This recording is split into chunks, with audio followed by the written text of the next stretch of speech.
काले के शिव के मनाई हो, शिवा माना तू नाही। काले के शिव के मनाई हो, शिवा माना तू नाही।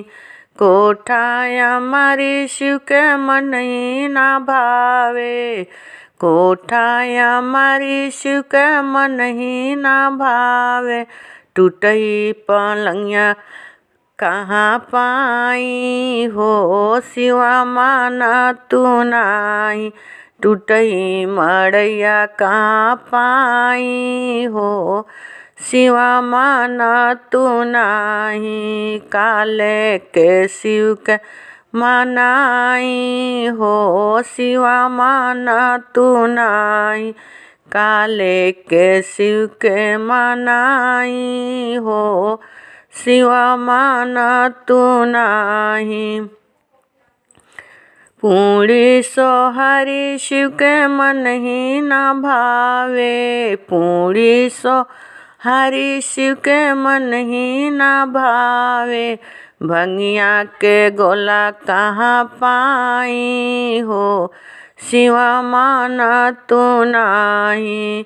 भंगिया के गोला कहाँ पाई हो, शिवा माना तू नाही। काले के शिव के मनाई हो, शिवा माना तू नाही। काले के शिव के मनाई हो, शिवा माना तू नाही। सोफा सपरी शिव के मन ही ना भावे, सोफा सपरी शिव के मन ही ना भावे।